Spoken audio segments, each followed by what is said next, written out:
यदि मैं आपसे कहूं कि पृथ्वी की सबसे पुरानी निरंतर संस्कृति मिस्र, मेसोपोटामिया या चीन में नहीं, बल्कि ऑस्ट्रेलिया में 65,000 पहले शुरू हुई थी, तो क्या होगा? एक ऐसे लोग जिन्होंने किसी और से पहले खुले समुद्र को पार किया, जिन्होंने दुनिया की पहली दाह संस्कार की रीति रिवाज बनाए और जिनके डीएनए में आज भी उन खोए हुए मनुष्यों के रहस्य छुपे हैं जो अब जीवित नहीं हैं। उन्होंने यह कैसे किया और उनकी कहानी आज तक अटूट कैसे बची रही है? 65,000 से अधिक वर्षों से आदिवासी लोग बिना किसी रुकावट के ऑस्ट्रेलिया में रहे हैं। यह संख्या कोई अनुमान या किंवदंती नहीं है। यह कठोर साक्ष्यों से आती है जिसे वैज्ञानिक परख और दोबारा जांच सकते हैं। कहानियों में से एक बनाता है।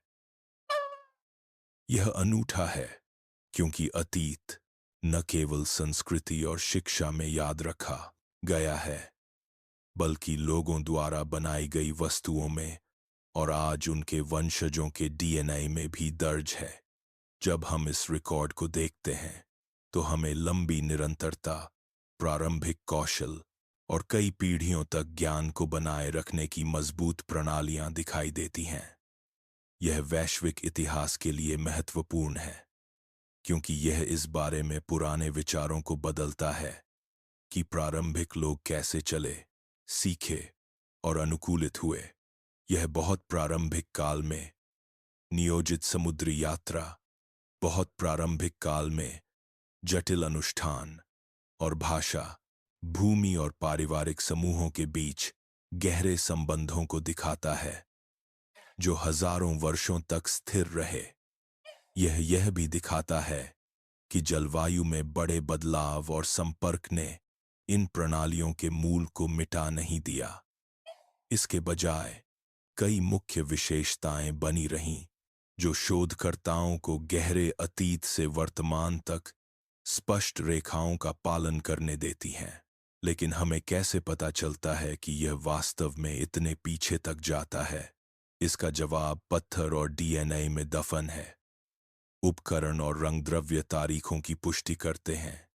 जीनोम लंबी निरंतरता और प्रारंभिक विभाजन की पुष्टि करते हैं, यह देखने के लिए कि यह कहानी साक्ष्य में कहां शुरू होती है। हम एक ऐसी साइट से शुरुआत करते हैं जिसने समय सीमा को पीछे धकेल दिया और सभी के लिए चर्चा बदल दी। लगभग 65,000 पहले लोग पहले से ही उत्तरी ऑस्ट्रेलिया के अर्नहेम लैंड में रह रहे थे।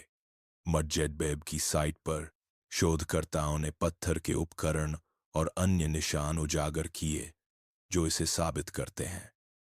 सबसे आकर्षक खोजों में बीज और रंग द्रव्यों को संसाधित करने के लिए उपयोग किए जाने वाले पीसने के पत्थर, रंग में उपयोग के लिए पीसे गए गेरू के टुकड़े और दुनिया की सबसे पुरानी ज्ञात भूमि किनारे कुल्हाड़ियों के टुकड़े शामिल थे।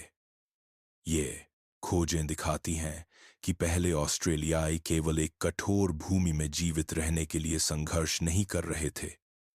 उन्होंने संसाधनों का उपयोग करने, टिकाऊ उपकरण बनाने और रंग द्रव्य तैयार करने के उन्नत तरीके विकसित किए थे जिनका संभवतः समारोह या कला में अर्थ था। ये कच्चे जीवन रक्षा उपकरण नहीं थे, ये नवाचार, समारोह और योजना के प्रतीक थे। इन खोजों ने पुरानी रूढ़ियों को उलट दिया कि उस समय के शिकारी संग्रहकर्ता केवल सबसे बुनियादी जरूरतों पर केंद्रित थे। इसके बजाय वे ज्ञान, रचनात्मकता और दूरदर्शी प्रणालियों वाले समुदायों को प्रकट करते हैं। पत्थर के साक्ष्य केवल जीवन रक्षा को नहीं, बल्कि बहुत प्रारंभिक चरण में डिजाइन और सांस्कृतिक अभिव्यक्ति को दिखाते हैं। लेकिन यदि वे पहले से ही इतने उन्नत थे, तो वे यहाँ पहुंचे ही कैसे? हजारों साल पहले ऑस्ट्रेलिया पहुंचने के लिए लोगों को द्वीपों की एक श्रृंखला से गुजरना पड़ा, जिसे आज वलेसिया के नाम से जाना जाता है, जो एशिया और सहूल महाद्वीप के बीच स्थित है। सबसे कम समुद्री स्तर पर भी यात्रा भूमि के पार एक सामान्य चलना नहीं था। इसके लिए कम से कम 90 किलोमीटर की जानबूझकर समुद्री क्रॉसिंग की आवश्यकता थी। ऐसी दूरियां जो अगले तट को देखने के लिए बहुत दूर थीं। यह तथ्य अकेले साबित करता है कि पहले आगंतुक कुशल समुद्री यात्री थे जो परिवारों, भोजन और आपूर्ति को खुले पानी में ले जाने के लिए पर्याप्त मजबूत जलयान बना सकते थे। जनसांख्यिकीय मॉडल का उपयोग करते हुए अनुसंधान से पता चलता है कि निपटान संयोग से एक छोटे समूह के बहकने का परिणाम नहीं था।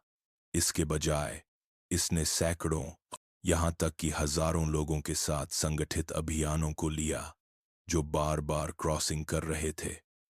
योजना के उस स्तर का मतलब संचार, नेतृत्व और दृष्टि था। यह भाग्य नहीं था, यह रणनीति, साहस और दृढ़ता थी जो मानव इतिहास की किसी भी बाद की प्रवास के बराबर पैमाने पर की गई थी। कल्पना करें कि काले पानी में लॉन्च करना, कोई भूमि दिखाई नहीं दे रही, यह भरोसा करते हुए कि आपको एक ऐसी दुनिया मिलेगी जिसे किसी ने कभी नहीं देखा है। ये क्रॉसिंग उद्देश्यपूर्ण नेविगेशन के शुरुआती कारनामों में से थीं और एक नए मानव मातृभूमि के लिए मंच तैयार किया। और जब वे उतरे तो वे केवल जीवित नहीं रहे, उन्होंने दुनिया के पहले दाह संस्कार की रीति रिवाज बनाए। दक्षिण पूर्वी ऑस्ट्रेलिया में लेक मुंगो में प्रारंभिक अनुष्ठान जीवन के सबसे महत्वपूर्ण साक्ष्य उजागर किए गए। एक महिला के अवशेष, जिसे मुंगो लेडी के नाम से जाना जाता है, दुनिया का सबसे पुराना ज्ञात दाह संस्कार दिखाते हैं जो लगभग 40,000 साल पहले का है। पास में एक पुरुष के अवशेष, जिसे मुंगो मैन कहा जाता है, खोदा लगभग सबसे काम मैनली, सावधानी पूर्वक लाल गेरू से ढका गया था। रंग द्रव्य का यह उपयोग और जिस तरीके से शरीर को जानबूझकर व्यवस्थित किया गया था, वह प्रकट करता है कि ये लोग समारोह और आध्यात्मिक अभिव्यक्ति के जटिल रूपों का अभ्यास करते थे। ये खोजें केवल इस बारे में नहीं हैं कि लोगों ने अपने मृतकों को कैसे दफनाया, वे साबित करते हैं कि आदिवासी समुदायों ने समय में बहुत पीछे तक सम्मान, प्रतीकवाद और संबंध के विचार रखे थे। मुंगो लेडी का दाह संस्कार अनुष्ठान अर्थ की गहरी समझ दिखाता है, जबकि मुंगो मैन का गेरू से किया गया दफन एक साझा कानून को दर्शाता है जो लोगों को समारोह के माध्यम से एक साथ बांधता था। ये दफन केवल कब्रें नहीं हैं, ये 40,000 साल के पार आवाजें हैं जो हमें संबंधित होने, हानि और समारोह के बारे में बताती हैं। ऐसी खोजें सीधे आदिवासी कानून और सांस्कृतिक अभ्यास की लंबी निरंतरता से जुड़ती हैं जो वर्तमान में जीवित रही है। वे दिखाते हैं कि आध्यात्मिकता और अनुष्ठान व्यवस्था पहले आगंतुकों के भूमि पर फैलने के तुरंत बाद पहले से ही दृढ़ता से स्थापित थी, लेकिन कुछ गहरी आवाजें हड्डियों या उपकरणों में नहीं हैं, वे डीएनए के अंदर छुपी हुई हैं। जीनोमिक अध्ययन दिखाते हैं कि आदिवासी ऑस्ट्रेलियाई और पापुआ एक सामान्य वंश साझा करते हैं जो हजारों साल पहले विभाजित हुआ था। उस विभाजन के बाद प्रत्येक समूह ने अपना रास्ता अपनाया जो अलगाव और स्थानीय अनुकूलन से आकार लिया गया था। ऑस्ट्रेलिया के भीतर ही डीएनए एक प्रारंभिक पूर्व पश्चिम जनसंख्या संरचना प्रकट करता है जो हजारों सहस्राब्दियों तक चली है। इसका मतलब है कि क्षेत्रीय समूह समय की भारी अवधि के लिए अलग रहे, बड़ी दूरियों में सीमित मिश्रण के साथ, फिर भी सभी एक ही प्राचीन नींव में जड़ें जमाए हुए। तस्मानिया एक और शक्तिशाली उदाहरण देता है। जब लगभग 10,000 साल पहले बढ़ते समुद्र ने बास स्ट्रेट को भर दिया तो तस्मानियाई लोग मुख्य भूमि से कट गए। हजारों वर्षों तक वे अलगाव में रहे अपने अनूठे सांस्कृतिक और आनुवंशिक हस्ताक्षर विकसित करते रहे। तथ्य यह है कि ये विभाजन आज भी दिखाई दे रहे हैं, समय के विशाल विस्तार में उल्लेखनीय स्थिरता दिखाते हैं। ये पैटर्न पृथ्वी पर कहीं भी मानव निरंतरता के लिए सबसे मजबूत मामलों में से एक को प्रकट करते हैं।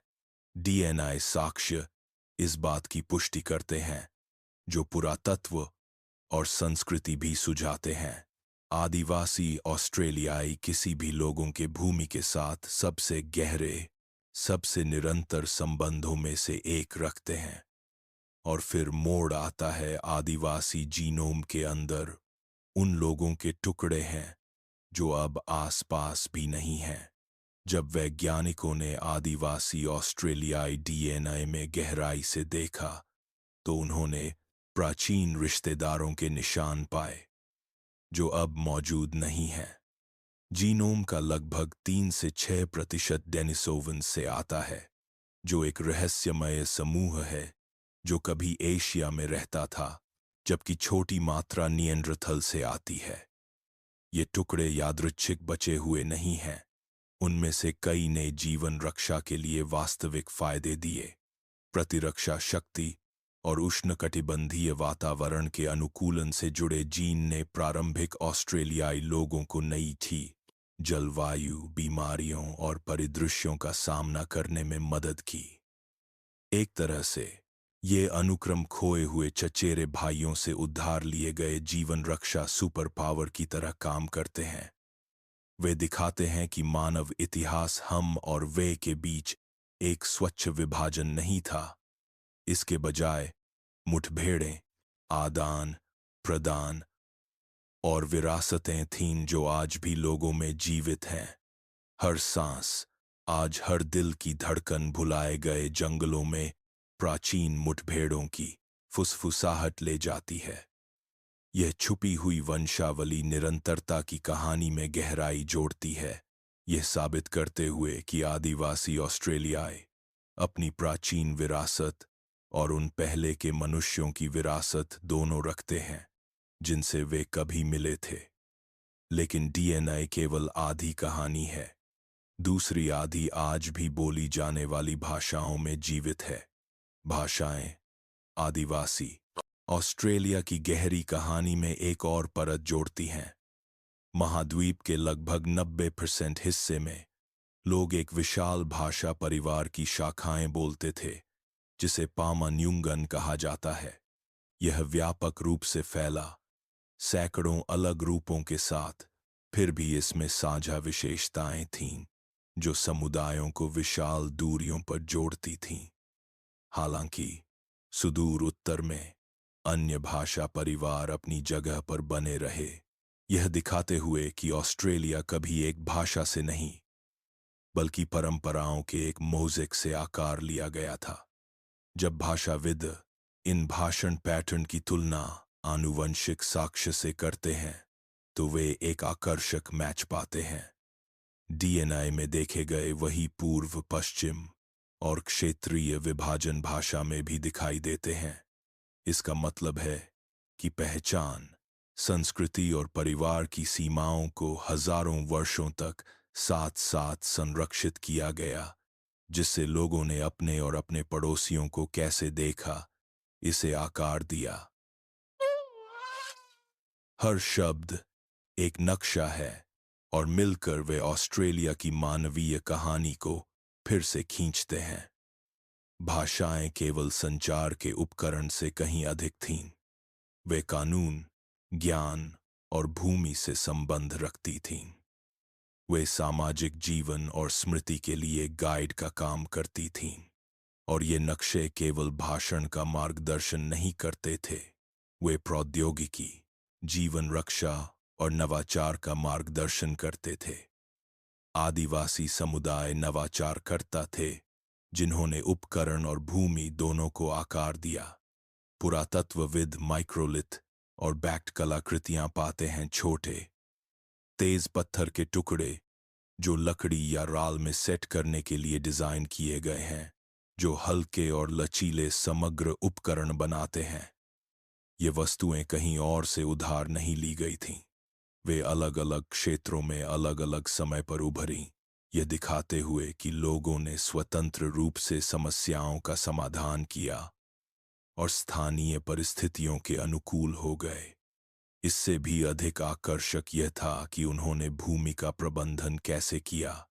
नियंत्रित जलने के माध्यम से, जिसे अक्सर फायर स्टिक फार्मिंग कहा जाता है, उन्होंने पौधों की विविधता बढ़ाई, शिकार जानवरों को प्रोत्साहित किया और पर्यावरण को अधिक उत्पादक बनाया।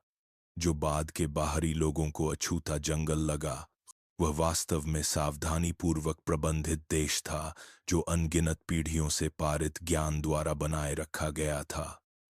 बाहरी लोगों के लिए भूमि जंगली लगती थी, इसके देखभालकर्ताओं के लिए यह सावधानीपूर्वक डिजाइन की गई थी। लगभग 300-500 साल पहले डिंगो के आगमन ने एक और बदलाव लाया। कुछ जगहों पर डिंगो शिकार रणनीतियों और सामाजिक जीवन का हिस्सा बन गए। अन्य में पुराने सिस्टम अपरिवर्तित जारी रहे। यह विविधता आदिवासी समाजों के लचीलेपन को दिखाती है, जो अपनी मुख्य परंपराओं को खोए बिना नए तत्वों को अवशोषित करने में सक्षम है। लेकिन संस्कृति केवल भूमि में नहीं खुदी थी, यह आकाश में गाई गई थी। आदिवासी आध्यात्मिक प्रणालियां, जिन्हें अक्सर ड्रीमिंग के रूप में वर्णित किया जाता है, दूर के अतीत के बारे में मिथक नहीं है, बल्कि जीवित ढांचे हैं जो कानून, देश, रिश्तेदारी और जिम्मेदारी को जोड़ते हैं। वे बताते हैं कि लोग, भूमि और आत्मा कैसे जुड़े हुए हैं, और वे समारोह के साथ साथ दैनिक जीवन का मार्गदर्शन करते हैं। ये शिक्षाएं सक्रिय हैं, प्रतीकात्मक कहानियां नहीं हैं जिन्हें एक तरफ रख दिया जाना है। वे वर्तमान में व्यवहार और सामुदायिक संरचना को आकार देना जारी रखती हैं। इस प्रणाली की सबसे उल्लेखनीय अभिव्यक्तियों में से एक सॉन्गलाइन में पाई जाती है। ये आध्यात्मिक पथ हैं जो इंत्रासुआ खानर और तेय भूमि में फैले हैं। पूर्वजों की कहानियां कानून के लिए निर्देश और संसाधनों और भूगोल के बारे में विस्तृत ज्ञान ले जाते हैं। वे नक्शे और स्मृति प्रणालियों की तरह काम करते हैं। यात्रा मार्गों, पानी के छेद और मौसमी पैटर्न का ज्ञान संरक्षित करते हैं। ये केवल कहानियां नहीं हैं, ये जीपीएस, मेमोरी बैंक और कानून कोड हैं जो गीत में लिपटे हैं।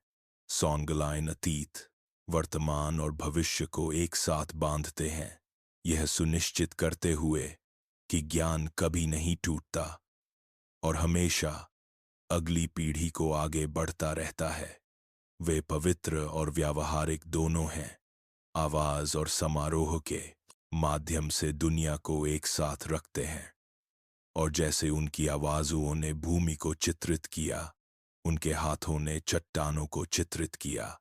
ऑस्ट्रेलिया में रॉक आर्ट दुनिया की सबसे पुरानी और सबसे लंबी निरंतर कलात्मक परंपराओं में से एक है। किम्बरली क्षेत्र में एक कंगारू की पेंटिंग को हजारों साल पहले मजबूती से दिनांकित किया गया है, यह दिखाते हुए कि लोग पहले से ही बहुत शुरुआती समय में छवियों के माध्यम से विचारों और स्मृति को व्यक्त कर रहे थे। नावारला गबार्नमंग में इससे भी पुराने चारकोल पेंटिंग समय सीमा को और आगे बढ़ाते हैं, यह साबित करते हुए कि कला कब्जे की सबसे शुरुआती अवधि से ही आदिवासी जीवन का हिस्सा रही है। सामग्री और तकनीकें अत्यधिक विविधतापूर्ण थीं।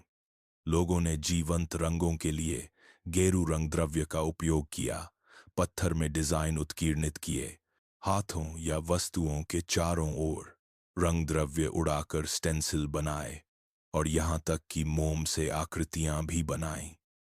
प्रत्येक दृष्टिकोण कौशल और इरादे को दर्शाता था। चट्टान की सतहों को लंबे समय तक चलने वाले रिकॉर्ड में बदलता था। प्रत्येक परत केवल कला नहीं है, यह पत्थर पर एक समय मशीन है। जो आधुनिक दर्शकों को हजारों साल पहले जिए गए क्षणों से जोड़ती है। यह रचनात्मक परंपरा प्राचीन अतीत में समाप्त नहीं हुई। 20वीं शताब्दी में वरिष्ठ सांस्कृतिक नेताओं ने समारोहिक डिजाइनों को नए रूपों में ले जाने में मदद की, जैसे कि एक्रिलिक पेंटिंग, ज्ञान को जीवित रखते हुए इसे नए तरीकों से साझा करते हुए।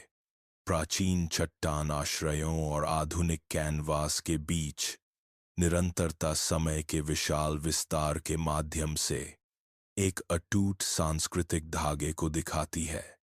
लेकिन ये समय मशीनें केवल अंदर की ओर नहीं देखती हैं, वे प्राचीन छठ समुद्र से आने वाले अजनबियों की भी बात करती हैं।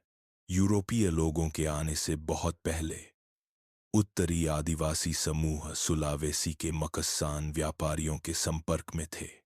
ये आगंतुक मौसमी हवाओं के दौरान प्राव में दक्षिण की ओर यात्रा करते थे ताकि ट्रेपांग या समुद्री खीरा की कटाई कर सकें, जो एशियाई बाजारों में एक मूल्यवान उत्पाद था। उनकी उपस्थिति ने आदिवासी जीवन में स्पष्ट निशान छोड़े।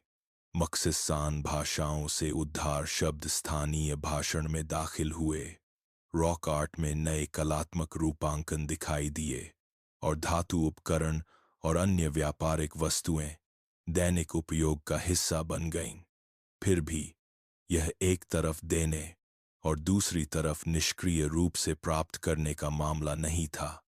आदिवासी समूहों ने पसंद और नियंत्रण का प्रयोग किया, यह तय करते हुए कि क्या अपनाना है और इसे अपनी प्रणालियों में कैसे फिट करना है। उन्होंने केवल अवशोषित नहीं किया, उन्होंने चुना, बातचीत की और नया आकार दिया। कुछ समूहों ने नियमित व्यापारिक संबंध विकसित किए, जबकि अन्य ने सीमित संपर्क बनाए रखा। परिणाम प्रतिस्थापन नहीं था, बल्कि आदिवासी जीवन के तरीकों में बाहरी तत्वों का सावधानीपूर्वक एकीकरण था। यह चयनात्मक दृष्टिकोण लचीलेपन और एजेंसी को दिखाता है, यह साबित करते हुए कि बाहरी प्रभाव भी रणनीति के साथ मिला, समर्पण नहीं। लेकिन फिर आया वह आगमन जिसने आज भी दिखाई देने वाले निशान छोड़े। जब यूरोपीय लोगों ने 1788 में कॉलोनियां स्थापित कीं, तो आदिवासी लोगों पर प्रभाव विनाशकारी था। चेचक जैसी बीमारियां तेजी से फैलीं, सीधे संपर्क से पहले ही समुदायों तक पहुंच गईं। कोई प्राकृतिक प्रतिरक्षा नहीं होने के कारण पूरे समूह तबाह हो गए। हिंसा, भूमि की बेदखली और जबरन हटाना इसके बाद आया, नुकसान को बढ़ाते हुए। एक ही शताब्दी के भीतर अनुमान बताते हैं कि जनसंख्या का 80 से 90% खो गया था। आघात, बीमारी और हिंसा के साथ समाप्त नहीं हुआ। सरकारी नीतियों ने बाद में जबरन आत्मसात की प्रणालियां लागू कीं। बच्चों को उनके परिवारों से हटा दिया गया, जो चोरी की गई पीढ़ियों के रूप में जाना गया। इन कार्रवाइयों ने सांस्कृतिक पहचान को निशाना बनाया और बुजुर्गों और युवाओं के बीच संचरण की श्रृंखला को तोड़ने की कोशिश की। आज भी जीनोमिक डेटा इन बाधाओं का हस्ताक्षर रखता है, जनसंख्या के आकार में तेज गिरावट और व्यवधान दिखाते हुए जो ऐतिहासिक रिकॉर्ड के साथ मेल खाते हैं। पृथ्वी की सबसे पुरानी निरंतर संस्कृति एक ही शताब्दी में लगभग टूट गई थी। फिर भी इस तूफान के खिलाफ भी सबसे गहरी जड़ें मजबूती से पकड़ी रहीं। उपनिवेशीकरण की तबाही के बावजूद आदिवासी पहचान और विरासत गायब नहीं हुई। जीनोमिक अध्ययन दिखाते हैं कि हजारों साल पहले के प्राचीन आनुवंशिक हस्ताक्षर अभी भी मौजूद हैं, भले ही यूरोपीय और अन्य आबादी के साथ मिश्रण हुआ हो। आदिवासी डीएनए की गहरी संरचना स्पष्ट और अलग रहती है, यह साबित करते हुए कि निरंतरता ने हर व्यवधान को झेला है। सांस्कृतिक नवीकरण भी जीवन के कई क्षेत्रों में दिखाई दे रहा है। समुदाय लुप्तप्राय भाषाओं को पुनर्जीवित कर रहे हैं, सांस्कृतिक जलने के माध्यम से पारंपरिक भूमि प्रबंधन को बहाल कर रहे हैं और अपनी शर्तों पर अनुसंधान परियोजनाओं का नेतृत्व कर रहे हैं। ये प्रयास वैज्ञानिक उपकरणों और पारंपरिक ज्ञान को एक साथ लाते हैं, एक साझेदारी बनाते हुए जो साक्ष्य और सांस्कृतिक कानून दोनों का सम्मान करती है। गायब होने से दूर आदिवासी ज्ञान फिर से उठ रहा है। जो कुछ भी झेला है उसके लिए मजबूत है।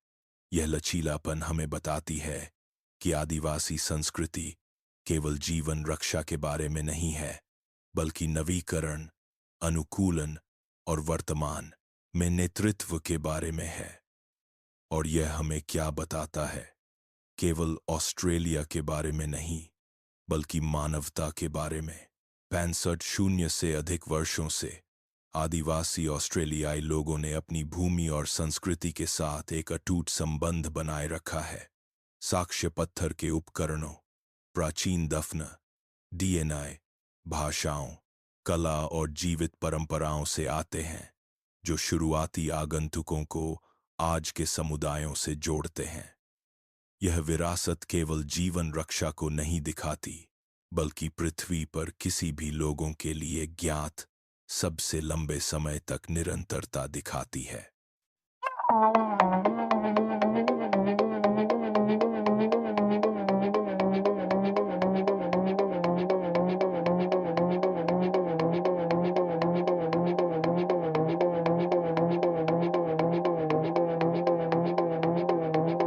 आनुवंशिक और आध्यात्मिक धागों को एक ही रेखा में जोड़ती है जो कभी नहीं कटी है। उपनिवेशीकरण के दौरान बीमारी, हिंसा और हानि के बावजूद भी नींव बनी रही। समारोहों में ज्ञान, भाषाओं में संरचना और डीएनए में छाप, सभी मानव इतिहास में बेजोड़ लचीलेपन की पुष्टि करते हैं।